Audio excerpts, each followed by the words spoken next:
Hello বন্ধুরা, শীর্ষ সন্ত্রাসী থেকে নারায়ণগঞ্জ জেলা ছাত্র দলের সভাপতি বনে যাওয়া জাকির খান তার বাস্তব জীবনের চালচলন অনেকটা সিনেমার মতো।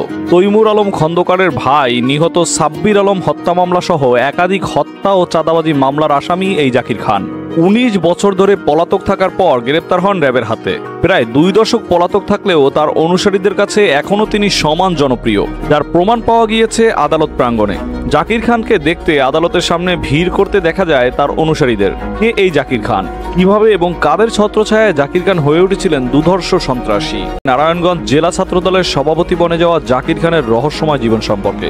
১৯৮৯ সালে নাসিম ওসমানের হাত ধরে এরশাদের নেতৃত্বাধীন জাতীয় পার্টির ছাত্র সমাজে যোগ দিয়ে নারায়ণগঞ্জের ছাত্র রাজনীতি নিয়ন্ত্রণ করতে থাকেন জাকির খান। তার পিতা দৌলত খান ছিলেন তৎকালীন টানবাজার পতিতালয়ের গডফাদার। ১৯৯১ সালে বিএনপি ক্ষমতায় আসার পর জাকির খানের সঙ্গে নাসিম ওসমানের বিরোধ বাধে। পরে বিএনপির নেতা কামাল উদ্দিন মৃধার নেতৃত্বে ১৯৯৪ সালে বিএনপিতে যোগদান করেন। ১৯৯৫ সালে দেওভোগ এলাকার আরেক সন্ত্রাসী দয়াল মাসুদকে শহরের সোনার বাংলা মার্কেটের পেছনে প্রকাশ্যে গুলি করে দুর্ধর্ষ সন্ত্রাসী হিসেবে পরিচিতি পান জাকির খান। ১৯৯৬ সালে বিএনপি সরকারের আমলে খাজা সুপার মার্কেটে হামলা ও ভাঙচুরের দায়েরকৃত মামলায় ৭ বছরের সশ্রম কারাদণ্ড পেয়ে জেলে যান তিনি, কিন্তু তৎকালীন রাষ্ট্রপতি শাহাবুদ্দিন আহমেদের সাধারণ ক্ষমায় তিনি মুক্ত হন। একই সময় ঘনিষ্ঠতা বাড়তে থাকে তৎকালীন স্বরাষ্ট্রমন্ত্রী আব্দুল মতিন চৌধুরীর সাথে।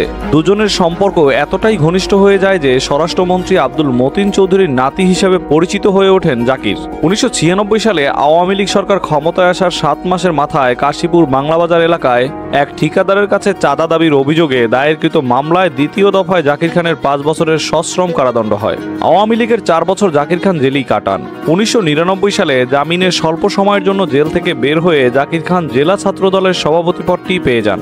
সভাপতি হওয়ার উল্লাসে বিশাল গাড়িবহর নিয়ে নারায়ণগঞ্জ এলাকায় অস্ত্রের মহড়া দেন।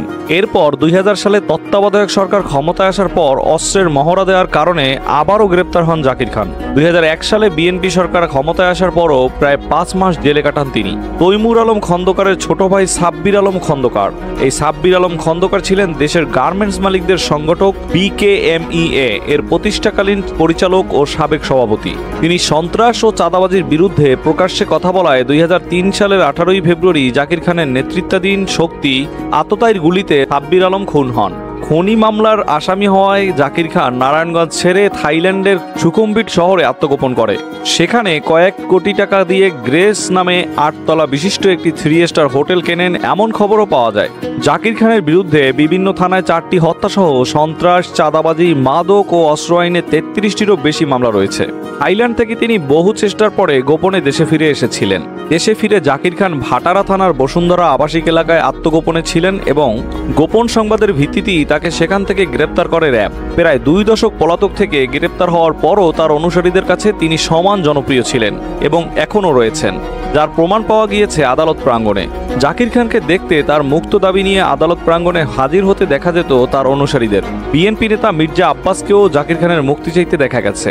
২০২৪ সালের ৫ই আগস্ট সাবেক প্রধানমন্ত্রী শেখ হাসিনা সরকারের পতনের পর জাকির খানকে কারাগার থেকে মুক্তি করতে বিএনপি নেতারা উঠে পড়ে লেগেছেন।